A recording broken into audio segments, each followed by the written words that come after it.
रायगड जिल्ह्यातील नवीन अपडेट जाणून घेण्यासाठी आपले रायगड या यूट्यूब चॅनलला लाईक करा, शेअर करा आणि सबस्क्राईब करा।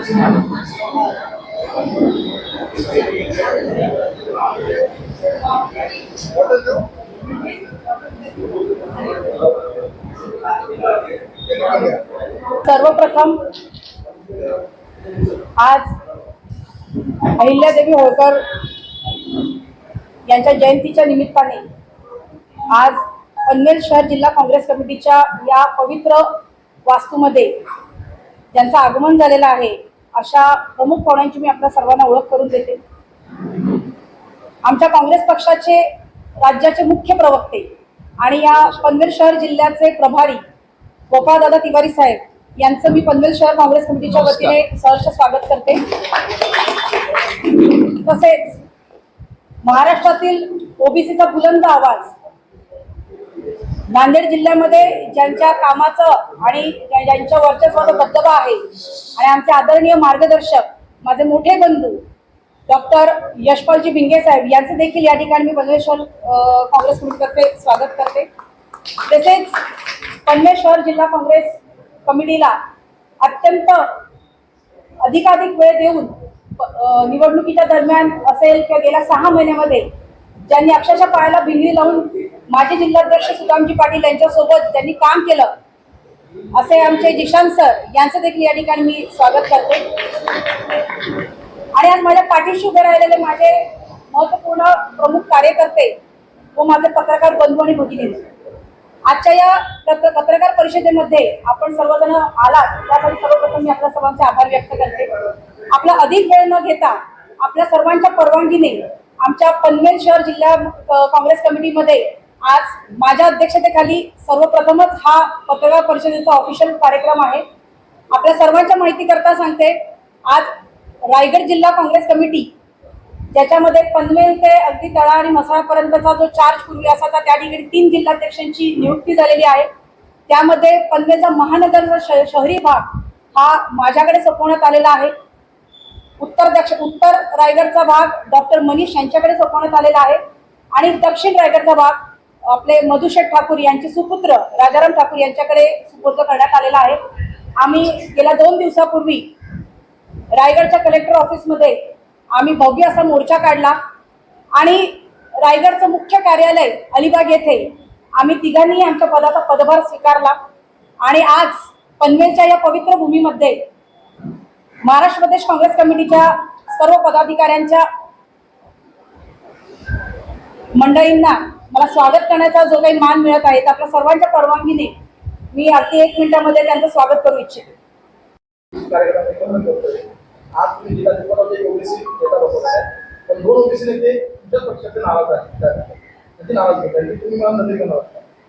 नाही, आता माझं क्षेत्र हे ओबीसी विभागाचं आहे, याचं उत्तर नाही, याचं उत्तर दादा देते।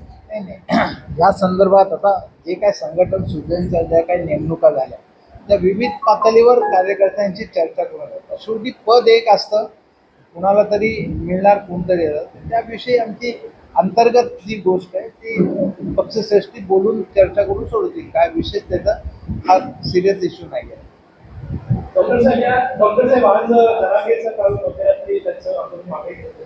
ओबीसीच्या माध्यमातून तुम्ही याकडे कसं बघताय, सरकारची भूमिका आहे तुम्हाला पटते का, याविरुद्ध काँग्रेस काय करते? आपल्या पत्रकार परिषदेच्या माध्यमातून मला वास्तव आपल्याकडे मांडायचं की ज्याबद्दल शक्यतो कोणी फारसं बोलत नाही। एकतर सार्वजनिक क्षेत्रातलं सेवा क्षेत्रामधल्या नोकऱ्या आज गायब आहेत। आज बेरोजगारीचं प्रमाण प्रचंड वाढलेलं आहे। नॅशनल सॅम्पल सर्वे सांगते की आज देशामध्ये 47% प्रमाण, मागच्या 50 वर्षामध्ये कधीही जे प्रमाण बेरोजगारीचं नव्हतं ते देशामध्ये बघायला मिळतं। हा पहिला भाग। दुसरा भाग असा आहे की भेदाभेद केल्याशिवाय हे राजकारण करू शकत नाही असं आमचं मत आहे पूर्वीपासून। तुम्ही यांचा इतिहास काढून बघा, म्हणजे शिवाजी महाराजांच्या स्वराज्याच्या गादीचे 2 तुकडेच केले आणि शेवटी मी सांगितलं तसं वसईचा तह करून यांनी इंग्रजांच्या पायावरती आमचं स्वराज्य नेऊन वाहिलं। हा राग आहे आमचा बहुजनाचा कार्यकर्ता म्हणून। तुम्हाला आजही सांगतो की यांनी अहिल्यादेवींना जेव्हा कुरवळण्याचा या ठिकाणी जाणीवपूर्वक प्रयत्न केला आहे, अस्मितांचं उदात्तीकरण करायचं तेही धर्माच्या अंगाने का, कारण धनगर समाज आला पाहिजे। कारण महाराष्ट्रामध्ये मराठा समाजाच्या खालोखाल धनगर समाज आणि म्हणून मराठा धनगरांचे वाद लागले पाहिजे। कारण त्यांना माहिती आहे की मराठा पूर्णपणे आपल्यासोबत येऊ शकत नाही. मुसलमान यांच्याकडे जात नाही, अल्पसंख्याक समाज यांच्याकडे जात नाही. मग यांचा बेस वोटर कोण आहे? बेस वोटर ओबीसी झालेला आहे. आम्ही मान्य करतो. ओबीसीमध्ये सुद्धा मोठा समूह कोण आहे? तर तो धनगर समूह आहे. म्हणून धनगर मराठ्यांची भांडणं गाव पातळीवर लागली पाहिजे. आणि तसं दिसतंय, तुम्ही बघितलं असेल मराठवाड्यामध्ये, विदर्भाच्या काही गावामध्ये ते दिसतं. परंतु हे भांडण जे आहे ते लावणारा कळणाव्या नारद कोण आहे? तर ते फडणवीस. म्हणजे आजच्या कालखंडामध्ये कळणाव्या नारद ज्यांनी महाराष्ट्र धर्म बुडवलेला आहे. आणि हे आम्ही लोकांना या ठिकाणी सांगतो. जे आज आंदोलन मला वाटतं काल त्यांनी स्थगित केलं ते रात्री, बरोबर आहे. त्यांचं म्हणणं काय आहे? त्यातल्या दोन भूमिका मला फार महत्त्वाच्या. एक म्हणजे जरांगेंनी सुरुवातीलाच हे सांगितलेलं आहे की ही प्रस्थापित विरुद्ध गरजवंतांची लढाई. मला वाटतं हे फार महत्त्वाचं आहे. कारण मी अनेक ठिकाणी मराठा सेवा संघ असो, छावा असो, वेगवेगळ्या माध्यमातून मी महाराष्ट्रामध्ये बोललेलो आहे. त्यावेळेला मी म्हटलंय, महाराष्ट्र तुम्हाला बदलायचा ना, मराठ्यांनी विचारपूर्वक मतदान करा. जे बहुसंख्याक असतात त्यांच्यावरती जिम्मेदारी असते की देश कसा घडवायचा, प्रदेश कसा घडवायचा. एखाद्या गावामध्ये धनगर समाजाची संख्या जास्त आहे तर मला तुम्ही सांगा त्या गावातलं कल्चर कसं राहावं हे काही तिथला वारीक समाजाचा माणूस किंवा तिथला एखादा शिंपी समाजाचा माणूस ठरवत नसतो, बहुसंख्याक ठरवत असतात. जसं की नरहर कुरुंकर नावाचा एक विचारवंत या महाराष्ट्रामध्ये होऊन गेला. त्यांनी सांगितलंय की हिंदू ज्या पद्धतीनं वर्तन करतील त्याची प्रतिक्रिया म्हणून अल्पसंख्याक समाज असेल. हे आपल्या पूर्वजांनी आपल्याला सांगून ठेवलेलं आहे. आपण अलीकडच्या काळात काही बघत नाही आहोत म्हणून हे सगळे आपले भानगडी झाले. त्यामुळं मला हे त्यावेळेला सुद्धा मी त्यांचं अभिनंदन केलं होतं. कारण तिथे सुद्धा लाट्या चालवल्या गेल्या. सगळा महाराष्ट्र हा त्यावेळेला मराठा समाजाच्या बाजूनं उभा होता. हा महाराष्ट्र आहे, हा का गोबरपट्ट्यातलं राज्य नाही. इथे इतका भेदाभेद नाही. इथं मानवतेनं काठोकाठ भरलेली हृदय आहेत आमची. परंतु पुढे काय झालं? त्यांनी हेही सांगितलं की आम्हाला राजकीय आरक्षण नको आहे. माझी त्यांची ओळख आहे. आम्हाला राजकीय आरक्षण नाही पाहिजे, आम्हाला शिक्षणातलं आणि नोकऱ्यातलं आरक्षण पाहिजे. पण मधल्या काळात काय झालं? मराठा समाजामधले जे गब्बर होते, घराणेशाहीवाले लोक होते, त्यांनी ओबीसीचे सर्टिफिकेट काढल्यामुळं मग काय झालं? या दोन समाजामध्ये वितुष्ट निर्माण झालं. हे मी मान्य. आणि म्हणून कायमस्वरूपी मी जरांगे पाटलांना पण हे सांगत आलोय की तुम्ही मूळ भूमिकेपासून तुमच्या भटकू नका. कारण तुम्ही मूळ भूमिकेपासून भटकलात तर हे लोक जे आहेत ओबीसीचे, की ज्यांचं राजकीय नेतृत्व अत्यल्प आहे, तर ते भ्रमित होतील आणि भयभीत होतील. आणि महाराष्ट्रामधला मग तो कितीही अल्पसंख्याक असो, तो भ्रमितही झाला नाही पाहिजे, भयभीतही झाला नाही पाहिजे. ही आपल्या महाराष्ट्राची परंपरा आहे. म्हणून भीतीचं वातावरण जर दूर करायचं असेल तर बहुसंख्य समाजानं भूमिका घेणं अत्यंत गरजेचं असतं. आणि त्या दृष्टिकोनातून आम्ही त्यांच्याशी बोललोय आणि ते सुद्धा त्याच्यावरती फर्म आहेत. हा पहिला मुद्दा. दुसरा मुद्दा, मराठ्यांना आरक्षण दिलं म्हटलं. कुठं दिलं? मराठ्यांना जर आरक्षण दिलं असतं तर मग जरांगे पाटील काल दिवसभर उन्हामध्ये कशासाठी उपोषण करत होते हा प्रश्न पडतो. धनगरांनी बारामतीमध्ये 2014 आंदोलन मोठं केलं. त्यावेळेला हे फडणवीस विरोधी बाकावर बसलेले होते, विरोधी पक्ष नेते होते. फडणवीस त्या ठिकाणी आले आणि त्यांनी सांगितलं, नाही तुमचा प्रश्न आम्हाला कळालेला आहे, तुम्ही आम्हाला फक्त मतदान करा. आम्ही सत्तेमध्ये गेलो की पहिल्या कॅबिनेटमध्ये धनगरांना एसटीमध्ये टाकतो. किती कॅबिनेट झाल्या? आज हे सांगायला लागलेत पुन्हा. कारण त्यांच्या लक्षात आलं किंवा धनगरांना आरक्षण आपण नाही देऊ शकलो, त्यांच्या मनामध्ये संताप आहे. त्यांनी काय केलं? मग ओबीसीचं गाजर पाठीमागे लावलं. आपले माणसं प्लॅन्ट केले.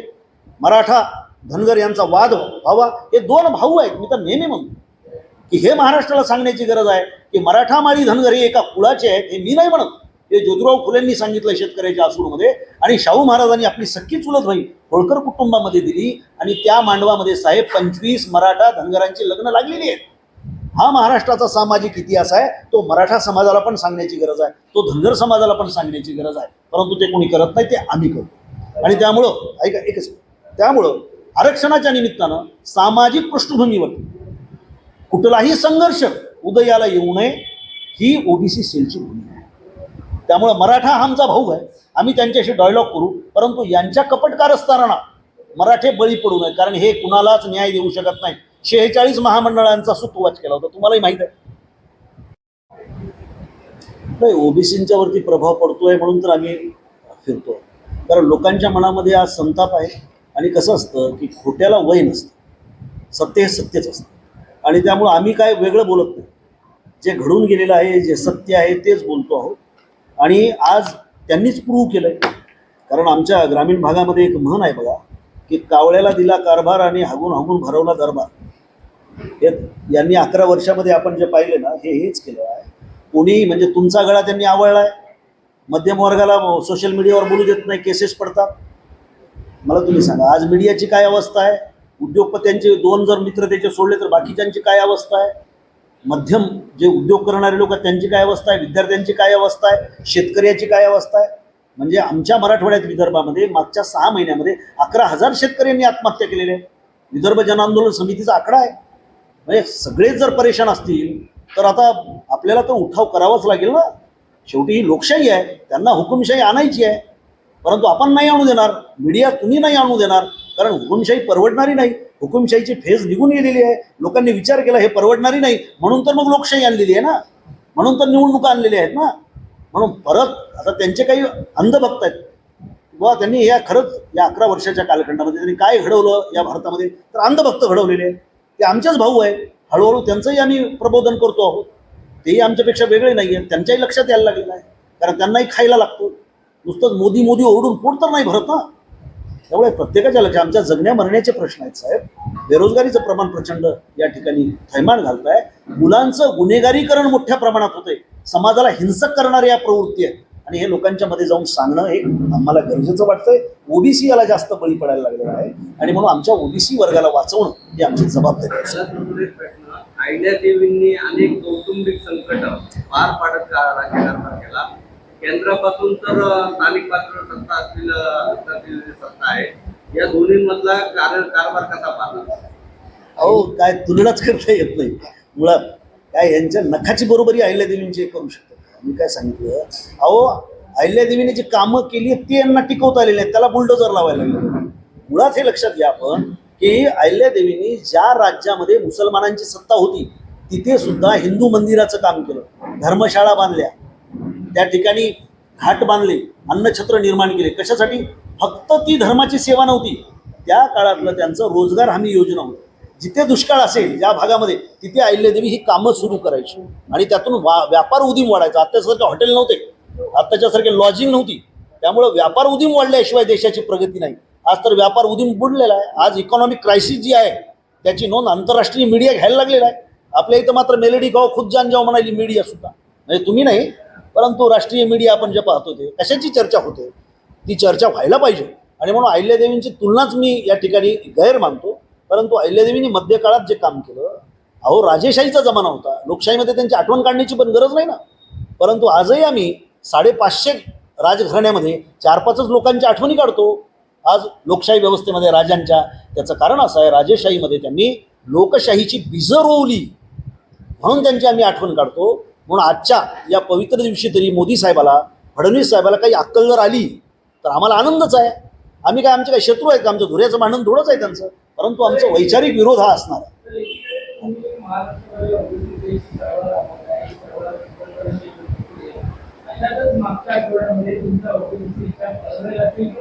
एक ओबीसी महिला म्हणून, एक तरुण वर्ग म्हणून, एक या ठिकाणी सर्व स्तरामध्ये काम करत असल्याचा माझा अनुभव, तसेच माझ्या वडील गेल्यानंतर मी अनेक पदांवर माझं कार्य केलं. मी रायगड जिल्ह्याची महिला उपाध्यक्ष राहिलेली आहे.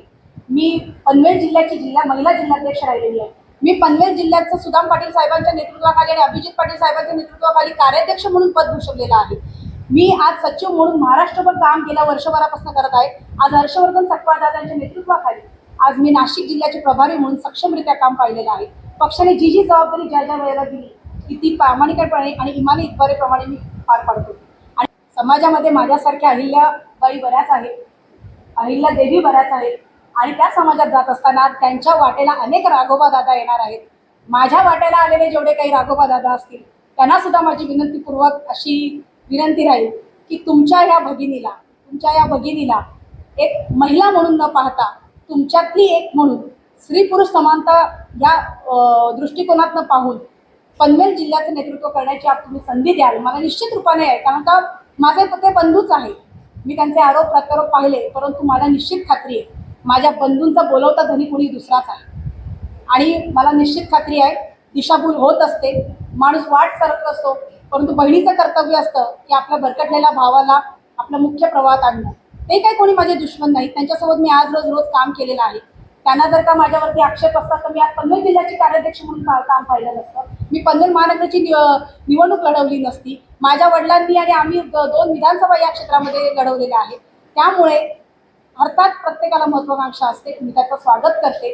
त्यांना प्रदेशाध्यक्षांकडे आज आपण माझ्या बंधूंनी एक प्रश्न विचारला, या ठिकाणी 10 होते त्या ठिकाणी 50 होते, त्यावरती मी काही बोलावं आणि मागील कोणाच्या कार्यकर्तृत्वावर बोट उचलावं हे मला योग्य वाटत नाही. कारण का आज पनवेल काँग्रेस 2014 पासून कशामुळे आणि कुणामुळे खिळखिळी झालेली आहे हे पत्रकार बंधू आणि पनवेलच्या आणि रायगडच्या जनतेला माहिती आहे. श्रुती म्हात्रेंची निवड झाली आणि रायगड जिल्ह्याच्या बीजेपीच्या स्लीपर सेलला तडका लागला, धक्का लागला आणि त्या धक्क्याचाच हा एक भूकंप आहे. भूकंपात आम्ही नक्कीच सावरू. जे 10 आहेत असं म्हणाल तर त्यावेळी 2014 साली सुद्धा असंच म्हटलं जात होतं की एक त्सुनामी आली आणि वाहून घेऊन गेली काँग्रेसला आणि 10च उरले. मला निश्चित रूपाने वाटतात गेल्या 10 वर्षामध्ये 10 जर 100 होऊ शकले नसतील तर निश्चित रूपाने मी सांगेन की येणाऱ्या काळामध्ये श्रुती म्हात्रेचं एकच कर्तव्य राहील, एक सेवक म्हणून, जिल्हाध्यक्ष म्हणून नाही, काँग्रेस पक्षाची पाईक म्हणून, की जी संख्या तुम्हाला माझ्यासोबत आज दिसत आहे त्याच्यावरती अधिकाधिक शून्य वाढवण्याचा माझा मानस राहील. आणि आपल्या सर्वांनाच सांगते की आपण पाहत आहात, आपल्या सर्वांच्या माध्यमातून मी पाहिलेलं आहे, अनेकांना काल विठ्ठल सापडलेला आहे, अनेकांना कोणाला तरी गुरु सापडलेला आहे. मला असं वाटतं एक पडदा होता, सामाजिक पडदा होता, तो काल सृजन संघटन अभियान अंतर्गत महाराष्ट्रभर काही स्लीपर सेल अस्तित्वात होते काँग्रेसमध्ये. त्याला हर्षवर्धन दादांच्या प्रामाणिक नेतृत्वाच्या अंतर्गत एक तडाखा गेलेला आहे. अनेक ठिकाणी विरोध होत आहे, मला तो विरोध मान्य आहे, मी त्याचा स्वीकार करत आहे. परंतु त्या सर्वांच्या विरोधाला मी माझ्या कामातनं येणाऱ्या दिवसांमधून उत्तर देईन. आणि मी चळवळीतली मुलगी आहे. मी पनवेलकरांसाठी सांगेन, आज पनवेलचे कामगारांचे प्रश्न असतील, महानगरपालिकेचे प्रश्न असतील, पाण्याचा प्रश्न असेल, विजेचा प्रश्न असेल, आज आपल्या टॅक्सचा विषय असेल आणि दिबा पाटील साहेबांच्या नावाचा विषय असेल आणि अन्य ठेकेदारांच्या बाबतीतला कुठचाही प्रश्न असो, पनवेल जिल्हा काँग्रेस कमिटी येणाऱ्या दिवसांवर तुम्हाला रस्त्यावर दिसेल. संख्या नाही, श्रुती म्हात्रे म्हणून मी एक तुम्हाला नक्की सांगते, संख्येपेक्षा आमचा मानस भारी राहील. कारण का स्पर्धेमध्ये संख्या आणली जाते, भाड्याने 50 लोक आणली जातात, पण त्यामध्ये निष्ठावंत कार्यकर्त्यांची संख्येची तुलना होऊ शकत नाही. माझ्या पाठीमागे असलेल्या या सर्व निष्ठावंत कार्यकर्त्यांची, उर्वरित कार्यकर्त्यांची तुलना होऊ शकत नाही. त्या ठिकाणी सुद्धा गेलेल्या बाबतीत आपल्याला थोडंसं सांगू शकते, त्या ठिकाणी उपस्थित असलेल्या माझ्या सर्व बांधव आणि भगिनी, हे मला माझी LLMची एक्झाम असल्यामुळे मी सर्वांच्या शुभेच्छांनी, माझ्या बंधूंच्या घरी दुःखद निधन झालेलं त्यामुळे मी शुभेच्छा उशिरा स्वीकारल्या. परंतु त्या प्रदेश काँग्रेस कमिटीमध्ये गेलेल्यापैकी 50% पदाधिकारी माझ्याकडे 4 दिवसापूर्वी येऊन गेले. त्यांनी मला सहकार्य नोंदवलेलं आहे, त्यांनी मला शुभेच्छा दिलेल्या आहेत आणि येणाऱ्या दिवसांमध्ये ते सुद्धा ताकदीने काँग्रेस पक्षाच्या संघर्षामध्ये भाजपा विरुद्ध उतरलेले तुम्हाला निश्चित रूपाने दिसतील, एवढा मला विश्वास आहे. आणि आपल्या सर्वांना मी एकच सांगू शकते की आपण सर्व रायगडचे पत्रकार आहात. आज महाराष्ट्रामध्ये संघटन सृजन अभियान अंतर्गत 72 जिल्हाध्यक्षांपैकी 3 महिला जिल्हाध्यक्षांची नेमणूक AICC झालेली आहे. त्यामध्ये रायगड जिल्ह्यातला जिल्हाध्यक्ष पदाचा सर्वप्रथम बहुमान हा मला मिळालेला आहे. आपल्या सर्वांच्या सहकार्याने, जनभावनेतून आणि माझ्या ह्या सर्व कार्यकर्त्यांच्या सहकार्यातून जो मला मान मिळालेला आहे, मला निश्चित खात्री आहे की तुमच्या या भगिनीच्या पाठीमागे तुम्ही ठाम उभे राहाल. आणि एवढंच मी सांगते की आजच्या अहिल्याबाईच्या जयंतीच्या निमित्ताने ही अहिल्याबाई निश्चित रूपाने सगळ्या राघवांच्या सोबत काम करण्याची तयारी दाखवेल, एवढंच बोलते आणि माझे 2 शब्द संपवते. त्या अधिक व्यतिरिक्त जर कोणाला काही प्रश्न अजून असतील तर त्या ठिकाणी मी या ठिकाणी उपस्थित आहे. आपण जे उल्लेख करताय की मी पत्राचे प्रश्न सोडवलेले आहे, दिबा पाटील यांच्या नावाचा देखील उल्लेख केलेला आहे, पण सोडवलेले आहे, सोडवणार. हेमराज म्हात्रे यांचं असं म्हणणं आहे की तुम्ही कुठलेही काँग्रेसच्या वतीने जे काही मोर्चे काढले आहेत, पाण्यासाठी असेल, रस्त्यासाठी असेल, दिबा पाटलांच्या आंदोलनासाठी असेल, गाजवाडीसाठी असेल, इतर कुठलेही आंदोलन, त्यामध्ये श्रुती म्हात्रे कुठेही आम्हाला दिसलेले नाहीये. जर ते श्रुती मध्ये दिसले नाही तर त्यांच्या नावाचं कसं काय हा मग प्रश्न उत्तर हे समजून याच्याविषयी संघटन सृजन अभियानाचे जे काही निष्कर्ष लागले ऑल इंडिया काँग्रेस कमिटी आणि प्रदेश काँग्रेसने, त्याच्या अंतर्गत ह्या सगळ्या गोष्टीची नोंद घेतलेली आहे की जरी प्रॅक्टिकली एखाद्या पक्षाच्या बॅनरचा नाही, पण विचारधारा आणि त्याच विचारधारेने जर काही गोष्टी केलेल्या असतील तर आता यांच्या 2 ते 3 मोठ्या कार्यक्रमाला प्रदेशाध्यक्ष आले होते ना. श्याम मात्रेंच्या स्मरणार्थ ज्यांनी हे काही उपक्रम चालू केले तर आता शहर काँग्रेसच्या अध्यक्षपदाच्या जी पदाधिकाऱ्यांची एक मर्यादा आहे, त्या मर्यादेमध्ये यांना नसेल सामावून घेतलं समजा, परंतु बेसिक जी आहे विचारांची लाईन जी आहे ती सगळी तपासली गेली आणि हे सगळे या प्रक्रियेतनं हे झालेलं आहे. त्यामुळे ह्याच्यापेक्षा जास्त आम्ही काही याच्यावर खुलासा करू शकत नाही. श्रेष्ठी याच्याबाबत जे काही निर्णय घेतील आणि ते योग्य घेतले आणि तो घेतलेला आहे निर्णय त्यांनी. त्यामुळे संघटन सृजन अभियान नाही, आता त्या बाबतीत ना संघटन सृजन अभियानाच्या मार्फत अखिल भारतीय काँग्रेस कमिटी आणि महाराष्ट्र प्रदेश काँग्रेस कमिटी या दोन्हीच्या चालनीतनं ह्या सगळ्या गोष्टी गेलेल्या आहेत, घडलेल्या आहेत. अनेक वेगवेगळ्या स्तरावर त्याच्या माहिती घेण्यात आलेली आहे. आरोप होत असतात आणि माझं कर्तव्य आहे ना, मी सत्य घेऊन चालणारी मुलगी आहे आणि मी निधड्या छातीने सत्याला सामोरं जात असते. आपला पहिला प्रश्न जो आहे, हेमराज म्हात्रेंनी जे काही काल विधानं केली ते मी काही पाहिली नाही, परंतु तुम्ही जे काही तुमच्या माध्यमातून 3-4 प्रश्न माझ्या समोर आले त्याचं मी उत्तर तुम्हाला देते. काँग्रेस पक्ष हा घटनेच्या आधारावर चालत असतो. 2019 साली ज्या घटनेच्या बाबत हेमराज म्हात्रे बोलत आहेत त्या घटनेवरती काँग्रेस पक्षाने एक चांगला कौल दिला होता आणि त्या कौल नंतर माझी पनवेलची कार्याध्यक्ष म्हणून नेमणूक झाली, कारण का त्या घटनेअंतर्गत माझ्याकडनं कुठचंही गैरकृत्य काँग्रेस पक्षाला करा जाईल असं घडलं नव्हतं आणि त्याच्याचमुळे त्यानंतरचे पुढचे 9 वर्ष मी सर्व काँग्रेस पक्षाची सर्व पदं सक्षमरित्या भूषवत आहे. दुसरा मुद्दा, श्रुती म्हात्रेंनी काँग्रेस पक्षाचे कार्यक्रम राबवले नाहीत. मला असं वाटतं श्रुती म्हात्रेंच्या कार्यक्रमाला वर्षातून 4 वेळा तरी आपण पत्रकार बंधू उपस्थित असतात आणि त्या 4ही कार्यक्रमांना काँग्रेस पक्षांच्या नेत्या व्यतिरिक्त कुठचे दुसरे नेते येत नाही, हे तुमच्याच माध्यमातून तुम्हीच साक्षीदार आहात. आणि तुमचा तिसरा प्रश्न जो अतिशय फार महत्त्वाचा आहे की महानगरपालिकेमध्ये महाविकास आघाडीमध्ये संपूर्ण अधिकार श्रुती म्हात्रेंना नसून सुदाम पाटील दादा, आरसी घरत साहेब आणि हेमराज दादा हे होते, असे तिन्ही महाविकास आघाडीचे घटक होते. मी सचिव म्हणून माझी कोणतीही नेमणूक महाविकास आघाडीमध्ये केली गेलेली नव्हती. आम्ही फार तर सल्ला देऊ शकत होतो आणि आमची मागणी वरिष्ठांपर्यंत नेऊ शकत होतो. त्यामुळे आमचे सर्व जे काही निर्णय झालेले आहेत ते आमचे आदरणीय नेते आरसी भाई, आमचे आदरणीय नेते सुदाम दादा आणि आमचे छोटे बंधू हेमराजजी, जे सतत सातत्याने शेका पक्षाच्या संदर्भात आग्रही असतात आणि त्यांच्या सोबत असतात ते, तर त्यांच्या सगळ्यांनी संगनमताने झालेला आहे. आणि असे अनेक आहेत की आज मी आवर्जून मी बोललं नाही पाहिजे, परंतु अनेकांना एबी फॉर्म काँग्रेस पक्षाने दिले होते, परंतु हेमराजजींनी त्यांना आयत्या टायमिंगला जे काही त्यांचं ठरलं त्याच्यामध्ये कोणी शेका पक्षाचे फॉर्म घेतले, कोणी कोणाचे घेतले. तर त्यात ज्यांनी कोणी काही केलं आणि ती सरमिसळ झाली, तर ज्या सरमिसळीला विधानसभेची निवडणूक जर बळी पडली नसती, विधानसभेला सुद्धा काही मंडळी एबी फॉर्म वेगळा घेऊन जात होते, फॉर्म भरल्यानंतर वेगळा केला, तर विधानसभेच्या नेत्यांमध्ये एवढा संभ्रम होता महाविकास आघाडीमध्ये, तर महानगरपालिकेच्या संभ्रमाला श्रुती म्हात्रेला जबाब देणं हे संयुक्तिक आहे.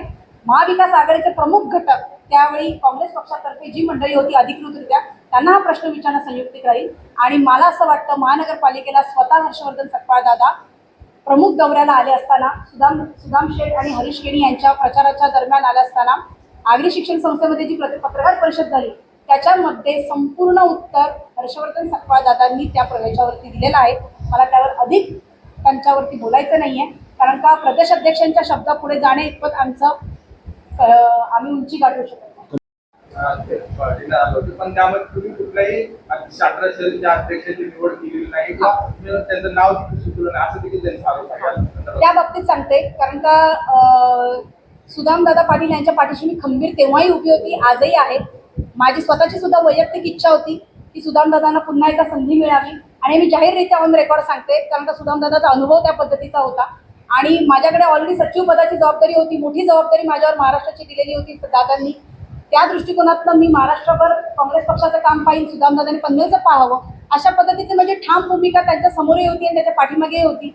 आणि त्यामुळे सुदामदादा आणि आमचे या ठिकाणी आलेले बर्गे साहेब निरीक्षक होते, सुदामदादांना मी समर्थन दिलं की जे सुदामदादा नावं देतील.